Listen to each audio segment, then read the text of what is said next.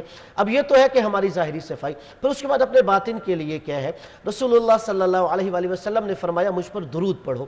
آپ نے کہا کہ جب تم جمعہ کے دن درود مجھ پر پڑھتے ہو تو وہ میری بارگاہ میں پیش کیے جاتے ہیں.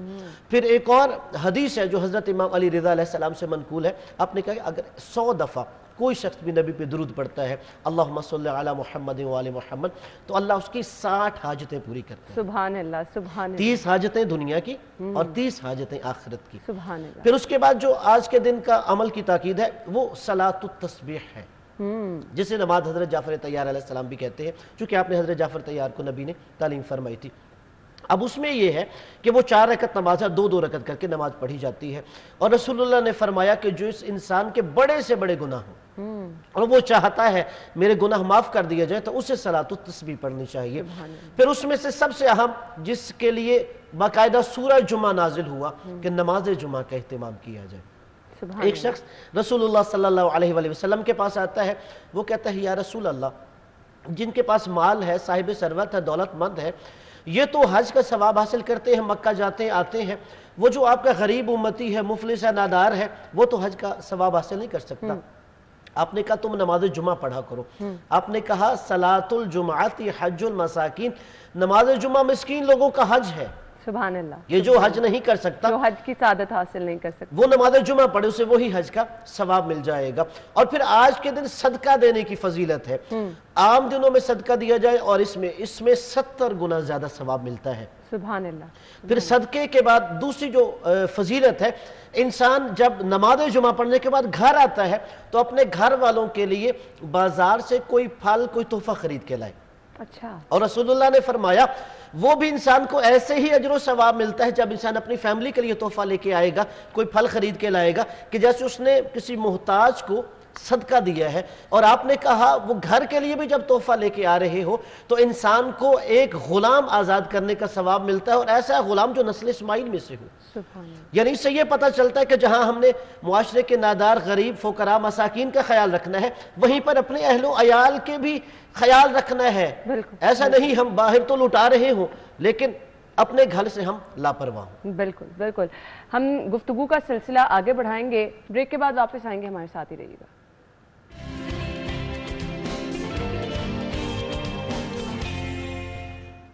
بریک کے بعد آپ کو ایک بار پھر سے خوش آمدید کہیں گے. علامہ حسن رضا باقر صاحب ہمارے ساتھ موجود ہے. گفتگو کا سلسلہ ہم آگے بڑھا رہے ہیں اور ہم بات کریں گے جی اب ماہ مبارک کا یہ آخری عشرہ ہے. آخری عشرے کی اہمیت کیا ہے, فضیلت کیا ہے, کون کون سی عبادات اس میں آپ کو کرنی چاہیے جن کی فضیلت زیادہ ہے. جی علامہ صاحب. اب دیکھیے جیسے رسول اللہ صلی اللہ علیہ وآلہ وسلم نے فرمایا ماہ رمضان کے بارے میں کہ اولہ رحمہ, اوسطہ مغفرہ و آخر عتق من النار, کہ جو پہلا عشرہ ہے وہ رحمت کا عشرہ ہے کہ انسان اپنے آپ کو رحمت کا مستحق ٹھہرا لے. پھر جو دوسرا عشرہ ہے وہ مغفرت کا عشرہ ہے کہ انسان اس میں اپنے گناہ بخشوا لے. اور جو یہ تیسرا عشرہ ہے جو آخری ہم گزار رہے ہیں یہ جہنم سے نجات کا عشرہ ہے. یعنی اب انسان ان راتوں میں, اس عشرے میں زیادہ سے زیادہ کوشش کرے اللہ کی عبادت کی, مناجات کی, دعا کی, تاکہ وہ اپنی ذات کو جہنم سے نجات کے لیے چلا جائے. اب دیکھیے جو آخری عشرے کی ایک خاص عبادت ہمیں نظر آتی ہے رسول اللہ صلی اللہ علیہ وآلہ وسلم کی زندگی, وہ اعتکاف ہے. یعنی آپ دنیا کے تمام کاموں سے فارغت پاتے ہوئے آپ 10 دنوں کے لیے مسجد نبوی میں معتکف ہو جاتے. یعنی اور آپ امت کو سمجھا رہے تھے کہ اپنی زندگی میں کچھ ایسے دن گزارو جس میں آپ کو خلوت نشینی مہیا ہو اور اپنے رب کے ساتھ راز و نیاز کرو. چونکہ جب انسان 10 دن کے لیے, اور یہی جو آخری عشرہ ہے, انسان اپنے آپ کو بالکل الگ تھلگ کر لے گا دنیا کے کاموں سے اور وہاں جا کے اپنا محاسبہ کرنے کو اسی فراغت ملے گی, تلاوت قرآن کا موقع ملے گا, عبادات کا موقع ملے گا, تو وہ انسان خود بخود جو ہے اللہ کی ذات کی طرف متوجہ ہو کے اپنی ذات کو جہنم سے نجات پا لے گا. اور پھر اسی طرح یہ جو آخری عشرہ ہے اس میں لیلۃ القدر ہے. سبحان اللہ. یعنی وہ ایک رات جو 1000 مہینوں سے افضل ہے, تقریباً 83 سال، اور یہ خاص اللہ نے امت مسلمہ پر انعام و اکرام کیا ہے، یعنی گزشتہ امتوں میں سے کسی امت کے پاس یہ نہیں تھا، اس لیے عطا کی ہے آخری عشر میں ہمیں لیلۃ القدر، کہ آپ نے کہا تاک راتوں میں تلاش کرو، کہ جب آپ کو گزشتہ امتوں کی عمریں دکھائی گئی کہ لوگوں کے 800 سال 1000 سال 1200 سال عمریں تھی، تو آپ نے کہا پھر میری امت تو ان کی عبادت تک نہیں پہنچ سکتی، تو اللہ تبارک و تعالی نے رسول اللہ صلی اللہ علیہ وآلہ وسلم سے فرمایا میں آپ کی امت کو ایک ایسی رات دے رہا ہوں کہ جو اس ایک رات کو عبادت میں گزار دے ان امتوں سے عبادت، ریاضت اور ثواب میں بڑھ جائے گی۔ سبحان اللہ۔ لہٰذا ہمیں تاک راتوں میں اس کا بھی خیال رکھنا چاہیے۔ اور پھر دیکھیے جب ہم آخری عشرے کی بات کر رہے ہیں، یہاں پر ایک لوگوں کو غلط فہمی ہوتی ہے کہ آپ آخری جمعے ایک نماز قضاء عمری ہے وہ پڑھ لیں تو ساری زندگی کی ہماری نمازیں معاف ہو جائیں گی۔ باقی بالکل ایسا ہے۔ یہ بہت زیادہ آخری دنوں میں جو میسج وائرل ہو رہا ہوتا ہے، حالانکہ یہ غیر معتبر روایت ہے، موضوع جسے کہتے ہیں من گھڑت، یعنی کسی نے اپنی طور پہ گھڑی اور وہ اسلام میں داخل کر دی۔ اگر کسی کی کوئی نماز قضا ہے تو وہی جو شریعت نے کہا ہے آپ انہیں بجا لائیں۔ ایسا نہیں ہے کہ کوئی 4 رکعت نماز پڑھے یا 12 رکعت نماز پڑھے اور زندگی کی 50 سال کی نمازیں معاف ہو جائیں گی، پھر یہ تو شارٹ کٹ راستہ ہم تلاش کر رہے ہیں، لہٰذا اس کا ہمیں نہیں بالکل خیال رکھنا چاہیے کہ نماز قضاء عمری نہیں، آپ اپنی ویسے ہی زندگی کی نمازیں قضا بجا لائیں گے۔ صحیح۔ اچھا جی، اب یہ اگر ہم آخری عشرے کی بات کر رہے ہیں تو بہت سارے لوگوں کی کوشش ہوتی ہے کہ ہم زکوٰۃ وغیرہ بھی جو دینی ہے وہ آخری عشرے میں ہی دیں، آخری ایام میں دیں، تو کیا اس کی بھی فضیلت ڈبل ہو جاتی ہے؟ اب دیکھیے زکوٰۃ تو ایک مالی فریضہ ہے، وہ جب ہم پر جیسے ہی واجب نصاب تک پہنچ جائے گی زکوٰۃ تو اس وقت ہی دینا ہم پہ فرض ہو گیا ہو، بلکہ اس فرض میں تو تاخیر نہیں کرنی چاہیے کہ جیسے ہی مجھے پتا چلا کہ میرا مال نصاب تک پہنچ گیا ہے 52.5 تولے چاندی، تو مجھے فوراً ہی اپنا نصاب کے مطابق زکوٰۃ مستحق کو دے دینا چاہیے۔ لیکن ہاں صدقہ خیرات کی اہمیت بڑھ جاتی ہے، جیسے صحابی رسول جناب عبداللہ ابن عباس رضی اللہ تعالیٰ عنہ کہتے ہیں کہ رسول خدا کے جو معمولات میں فرق آتا تھا جن کاموں میں، ان میں ایک یہ تھا کہ رسول اس میں صدقہ خیرات سخاوت بڑھا دیتے۔ سبحان اللہ۔ ویسے تو کبھی بھی آپ نے کسی کو خالی نہیں واپس اپنے در سے بھیجا، لیکن یہ ہے کہ ماہ رمضان میں اور زیادہ آپ سخاوت کیا کرتے تھے۔ ہاں یہ ہے کہ چونکہ اس میں اور باقی مہینوں میں انسان کو 70 گنا زیادہ اجر و ثواب ملتا ہے، یہاں تک ہے کہ انسان 1 درہم دے گا، سمجھیے 1 روپیہ دے گا، اور وہ قیامت کا دن دیکھے گا وہ احد کے پہاڑ کے برابر بنا ہوا ہوگا، کیونکہ اس نے وہ ماہ رمضان میں صدقہ و خیرات۔ راما صاحب، یہاں میں آپ سے یہ بھی چیز جاننا چاہوں گی، بہت سارے لوگ یہ سوچتے ہیں کہ ہم صدقہ یا خیرات کس صورت میں دیں تو ثواب زیادہ ہوگا، راشن کی صورت میں، کسی کو کھانا کھلانے کی صورت میں، کسی کو عید کے کپڑے لے کے دینے کی صورت میں، تو ثواب لوگ چاہتے ہیں نا ہمیں زیادہ ہو، تو کس صورت میں زیادہ ثواب ہوگا؟ اب دیکھیے قرآن مجید میں ایک آیت ہے یسألونک ماذا ینفقون، کہ میرے نبی آپ سے آ کے کہتے ہیں کہ ہم کیا ضرورت مندوں پہ خرچ کریں، ہم کس چیز کو راہ خدا میں خرچ کریں تو ہمیں ثواب زیادہ ملے گا۔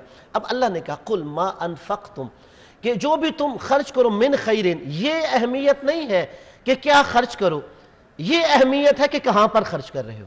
صحیح۔ من خیرن وہ بھلائی کے کاموں میں ہونا چاہیے۔ پھر آگے کہا فللوالدین والاقربین، کہ در حقیقت یہ دیکھو کہ ہم کس پر خرچ کر رہے ہیں۔ آپ نے کہا سب سے پہلے اپنے والدین پر خرچ کرو، سب سے زیادہ اللہ کی راہ میں ثواب ہے۔ پھر کہا والاقربین، جو جتنا زیادہ قریبی رشتہ دار ہے اس پر جو ہے خرچ کرو تو زیادہ اجر و ثواب ہے۔ اب اسی لیے کچھ اعمال ایسے ہیں جن کا ثواب 2 گنا ہو جاتا ہے، مثلا آپ خرچ کر رہے ہیں کچھ صدقہ خیرات یا ویسے مستحق کو دے رہے ہیں، اگر آپ کسی دوسرے کو دے رہے ہیں اور اس کے مقابلے میں اپنے رشتہ دار کو دے رہے ہیں، رشتہ دار کو 2 گنا بڑھ جاتا ہے۔ سبحان اللہ۔ لہٰذا جب ہم خرچ بھی کرتے ہیں ہم سب سے پہلے اپنے رشتہ داروں میں دیکھیں، اگر کوئی ضرورت مند ہے تو ہمیں سب سے پہلے اس پر خرچ کرنا چاہیے۔ اور وہی جو آپ کا سوال ہے کیا خرچ کریں، اللہ نے کہا کیا خرچ کریں یہ اہم نہیں، کہاں پر خرچ کرنا یہ اہم ہے۔ بالکل، آپ کی نیت میٹر کرتی ہے کہ آپ کس نیت کے تحت دے رہے ہیں، کس کو دے رہے ہیں، کیا دے رہے ہیں، یہ چیزیں جو ہے وہ اہمیت رکھتی ہیں۔ اچھا جی، کچھ لوگ کہتے ہیں کہ جی اگر ہم وہ لوگ جو کہ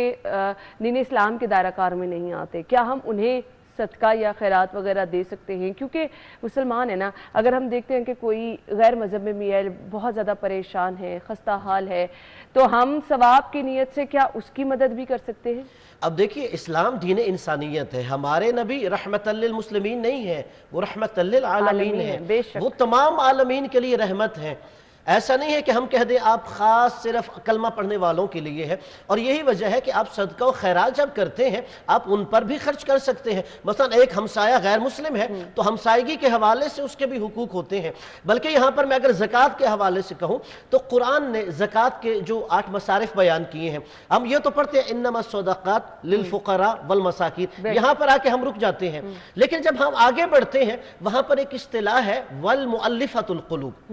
مؤلفۃ القلوب کا مطلب یہ ہے اگر کوئی غیر مسلم بھی ہے میں اسے زکوٰۃ دیتا ہوں، اس کا دل نرم ہو جائے گا اسلام کے لیے، وہ اسلام کی طرف مائل ہوگا تو اس نیت سے اسے بھی زکوٰۃ دی جا سکتی ہے، لیکن یہ عام طور پر نہیں ہم بیان کرتے۔ لہٰذا اگر آپ مؤلفۃ القلوب کے تحت کوئی غیر مسلم ہے اسے زکوٰۃ کی مد میں بھی جو واجب صدقہ ہے وہ بھی دینا چاہے تو دے سکتے ہیں، مستحب صدقہ تو آپ کسی بھی ضرورت مند کو دے سکتے ہیں، کسی بھی ضرورت مند کو دے سکتے ہیں۔ اچھا جی، بہت سارے لوگ نا انتظار کرتے ہیں کہ ماہ مبارک آ جائے تو ہم پھر صدقہ اور خیرات کریں، پورے سال یا پھر سال سے ماہ مبارک سے 2-3 مہینے پہلے وہ رک جاتے ہیں کہ ہمیں جی ڈبل اس کا ثواب ہوگا، تو ہم نے ماہ مبارک میں اب یہ جو ہے وہ سلسلہ شروع کرنا ہے، تو کیا واقعی اس کا انتظار کر لینا چاہیے کہ آپ رمضان میں کسی کو راشن کی صورت میں پورا سال آپ چاہے نہ کریں لیکن ماہ مبارک کا انتظار کر کے آپ دے دیں، یا اگر آپ پورا سال بھی اچھی نیت رکھ کے کریں گے تو ثواب ہی ہے؟ ایسا ہی دیکھیے سارا سال بھی اس کا اجر و ثواب ہوگا لیکن ماہ رمضان میں بڑھ جاتا ہے۔ لیکن ایک چیز میں عرض کرنا چاہوں گا، ایک انسان کی زندگی میں پریشانیاں ہیں، مصیبتیں ہیں، بیمار ہیں، جیسے رسول اللہ نے فرمایا داؤ مرضاکم بالصدقہ، کہ اپنے مریضوں کا صدقہ کے ذریعے علاج کرو۔ ہم یہ تو سمجھتے ہیں دوا، اور بے شک دوا جو ہے ظاہری اسباب کے یقین ہونا چاہیے ایک مسلمان کو، وہ بھی کارگر ہوتی ہے، لیکن اس کے ساتھ ہمیں یہ جو مانوی چیزیں ہیں اس کی طرف متوجہ ہونا چاہیے کہ اپنے مریضوں کا صدقے کے ذریعے علاج کرو۔ اب ہمارے گھر ایک مریض ہے، میں اس کو کہوں نہیں میں 3 مہینے بعد جو ہے اس کا صدقہ دوں گا، اس کا مطلب ہے میں خود چاہتا ہوں کہ اس کا مرض اور زیادہ لمبا ہو جائے۔ نہیں، اگر کچھ ایسی کنڈیشنز ہیں، مثلا ہم کسی بیمار کی طرف سے یا میرے اوپر کوئی مصیبت ہے، کوئی پریشانی ہے، میں چاہتا ہوں اس کے نجات کے لیے وہ ہمیں فوراً صدقہ دے دینا چاہیے۔ اور بس اوقات ہم کیا کرتے ہیں، صدقہ نکال کے گھر میں رکھ لیتے ہیں، آج کل بس باکسز بھی بنے ہوئے ہیں، ہم وہاں ڈال دیتے ہیں، مہینے بعد ہم صدقہ جو ہے وہ ضرورت مند لے جائے گا۔ دیکھیے جب ہمارا صدقہ ضرورت مند کے ہاتھ میں جائے گا تب وہ صدقہ کنسیڈر ہوگا۔ بالکل صحیح۔ لہٰذا اس چیز کا بھی خیال رکھا جائے، بجائے صدقے کو گھر میں رکھنے کے ہم ضرورت مند کے ہاتھ میں پہنچائیں تاکہ اس صدقے کا ثواب اور جو فوائد ہے، جیسے رسول کی مشہور حدیث ہے کہ صدقہ 70 بلاؤں کو ٹال دیتا ہے، اور اس میں کم از کم یہ ہے کہ جو انسان پر ایک ناگہانی آفت یعنی اچانک موت آتی ہے، جیسے اللہ نہ کرے ایکسیڈنٹ سے، قتل و غارت گری یا ان چیزوں سے، چوری سے انسان کا جو واسطہ پڑتا ہے، کہ لہٰذا ہمیں صدقے میں یہ چیز خیال رکھنی چاہیے کہ جب بھی ہمیں صدقہ دینا ہے ہم فوراً مستحق کو دے دیں۔ ہاں آپ پہلے بھی دیں، لیکن جب ماہ رمضان آ جائے تو اس کا اجر و ثواب بڑھ جائے گا۔ آپ اپنی استطاعت کے مطابق حیثیت دیکھ کر آپ جتنا بھی دینا چاہیں، ماہ رمضان میں بھی کچھ نہ کچھ آپ دیجیے۔ بالکل علامہ صاحب، ہمارے پاس اب وقت جو ہے وہ تھوڑا ہم اختتام کی طرف جا رہے ہیں، ماہ رمضان بھی اختتام کی طرف جا رہے ہیں۔ بہت سارے لوگوں کو دیکھتے ہیں روزوں میں نمازیں بھی ساری پڑھ لیتے ہیں، روزے بھی رکھ لیتے ہیں، پرہیزگاری بھی کر لیتے ہیں، جھوٹ بولنے پہ بھی قابو پا لیتے ہیں۔ یہ مہینہ ہمیں بڑی زبردست پریکٹس سکھا کر جاتا ہے۔ انفارچونیٹلی جیسے روزے ختم ہوئے ہم نمازیں بھی اسکپ کرنا شروع کر دیتے ہیں۔ سو ہم اس مہینے میں جو سب کچھ کرتے ہیں وہ کیا احکامات ہیں کہ ہم نے اس کو آگے بھی اسی طرح جاری رکھنا ہے؟ یہ مہینہ ہمیں پریکٹس کس قسم کی سکھاتا ہے؟ بہت خوبصورت۔ اب دیکھیے سب سے پہلا جو ہمیں روایات میں ملتا ہے کہ عمل وہی اچھا ہے کہ جو دائمی ہو، ہمیشہ کے لیے، جی ہمیشہ کے لیے استقامت ہو۔ در حقیقت ہم ثابت قدمی کا مظاہرہ کریں، اگر 1 مہینے کے لیے تو ہم یہ سمجھیں کہ نہیں میرے لیے یہ سارے احکامات تھے، اور اس کے بعد جیسے ہی عید کا چاند نظر آئے، جیسے شیطان آزاد ہوا ہے، ہم یہ سمجھیں کہ اب وہ سارے ہم سے احکامات ختم ہو گئے۔ نہیں، ایسا بالکل نہیں ہے، ہمیں دائمی طور پر اس پر مستقیم رہنا چاہیے۔ اور دوسری چیز دیکھیے یہ ہے کہ ہم کیسے اس کے اوپر کاربند رہ سکتے ہیں۔ بالکل بالکل، سب سے بڑی چیز یہ جیسے ایک حدیث ہے، رسول اللہ صلی اللہ علیہ وآلہ وسلم نے صحابہ کرام سے فرمایا کہ جو انسان ایک دفعہ تسبیحات 4 یعنی سبحان اللہ والحمدللہ ولا الہ الا اللہ واللہ اکبر پڑھتا ہے، وہ جنت میں ایک درخت لگا دیتا ہے۔ تو پھر مسلمانوں نے کہا یا رسول اللہ، اس کا مطلب ہے پھر ہمارے تو وہاں باغات ہیں، بہت زیادہ ہم نے درخت لگا دیے ہیں۔ تو آپ نے فرمایا بہت اچھی بات ہے، لیکن اب کوئی ایسی آگ نہ آگے بھیج دینا جو ان سارے درختوں کو جلا دے۔ تو اسی طرح ہم نے یہاں پر تمام گناہوں سے قابو پا لیا ہے، ہم نے اپنے آپ کو گناہوں سے بخشوا دیا ہے۔ اب اس کے بعد ہم کوئی ایسا عمل نہ کریں کہ دوبارہ ہمارے لیے جو ہے وہ نامہ اعمال کھل جائے اور دوبارہ ہمارے وہی گناہ پھر ہمارے نامہ اعمال میں لکھے جائے یا ہماری جو نیکیاں ہیں وہ ضبط کر لی جائے۔ نہیں، ہمیں اس پر استقامت کا مظاہرہ کرنا چاہیے۔ صحیح، یعنی پورے رمضان میں اگر آپ نے روزے رکھے ہیں، پرہیزگاری کی ہے، آپ نے کچھ برا نہیں کیا، آپ نے کسی کے لیے کچھ برا نہیں کیا، کچھ برا بولا نہیں، آپ نے روزے میں جن تمام چیزوں کا لحاظ رکھا، تو یہ روزہ ہمیں سکھاتا بھی یہی ہے کہ ماہ مبارک کے بعد بھی آپ نے اسی پریکٹس کو زندہ رکھنا ہے، اسی طرح پانچوں نمازیں ادا کرنی ہیں، اسی طرح اپنے خدا کا شکر ادا کرتے رہنا ہے، اسی طرح کسی نہ کسی کی مدد کرتے رہنا ہے۔ یقین مانیں آپ کی زندگی بڑی خوبصورت بھی ہو جائے گی، آسان بھی ہو جائے گی۔ علامہ صاحب، پیغام کیا ہوگا آپ کا دیکھنے والوں؟ اب دیکھیے، میں آخر میں یہی کہوں گا، یہ جو ہم شب یا دن گزار رہے ہیں یہ مغفرت کے ایام ہے، اور اس کے لیے استغفار بھی کیجیے۔ اور استغفار جب ہم کرتے ہیں، ہم سمجھتے ہیں صرف گناہوں سے بخشش کا ذریعہ ہے، نہیں۔ حضرت علی علیہ السلام کے ایک بندہ آیا، اس نے کہا میں گناہ گار ہوں، آپ نے کہا استغفار کرو۔ ایک نے کہا قحط سالی ہے، بارش نہیں آ رہی، آپ نے کہا استغفار کرو۔ ایک نے کہا میں غریب ہوں، مال کیسے آئے گا، آپ نے کہا استغفار کرو۔ ایک نے کہا اولاد نہیں، آپ نے کہا استغفار کرو۔ ایک نے کہا ہماری نہر خشک ہوگی، آپ نے کہا استغفار کرو۔ وہاں پہ صحابی رسول جناب عبداللہ ابن عباس تھے، آپ نے کہا سب کو ایک ہی وظیفہ بتاتے ہیں، جو بھی آتا ہے استغفار کرو۔ آپ نے کہا نہیں، یہ میں نہیں کہہ رہا، یہ قرآن میں اللہ نے بتایا سورہ نوح میں کہ اللہ نے کہا استغفروا ربکم انہ کان غفارا یرسل السماء علیکم مدرارا ویمددکم باموال وبنین ویجعل لکم جنات ویجعل لکم انہارا۔ اللہ کہتا ہے کہ استغفار کرو، اس لیے وہ بہت زیادہ بخشنے والا، تمہارے سارے گناہ بخش دے گا۔ اللہ نے کہا استغفار کرو کہ وہ تم پر آسمان سے موسلادھار بارشیں نازل کرے گا، اور استغفار کی وجہ سے اللہ تمہارا مال بھی بڑھا دے گا اور تمہیں اولاد بھی زیادہ عطا کرے گا، اور استغفار کی وجہ سے اللہ تمہارے باغات کو بھی آباد کر دے گا اور تمہارے لیے نہریں جاری کر دے گا۔ اس لیے زیادہ سے زیادہ دو کام، درود پڑھیے تاکہ رحمتیں نازل ہوں، استغفار کیجیے تاکہ گناہ بخش جائے، اور اللہ تبارک و تعالیٰ آپ کو اولاد، مال، دیگر تمام نعمتوں سے نوازے۔ آمین ثم آمین۔ اللہ تعالیٰ ہم سب کی توبہ کو قبول عطا فرمائے۔ بہت بہت شکریہ آپ کے وقت کے لیے، جزاک اللہ۔ اب جانا ہے جی کلوزنگ کی طرف، لیکن آپ لوگوں سے ایک ریکویسٹ یہ ہے کہ پلیز اپنی نماز میں، اپنی دعاؤں میں، اپنی عبادات میں ہم سب کو یاد رکھیے گا، اپنے ملک کے لیے خصوصی دعا کیجیے گا، اگر ہو سکے تو ہمارے لیے اسپیشل دعا کیجیے گا۔ اللہ تعالیٰ ہم سب کے لیے آسانیاں پیدا کرے، ہم سب کو یہ بھی توفیق عطا فرمائے ہم دوسروں کے لیے کچھ اچھا کر سکے۔ اپنا بہت سارا خیال رکھیے گا، اجازت دیجیے، اللہ حافظ۔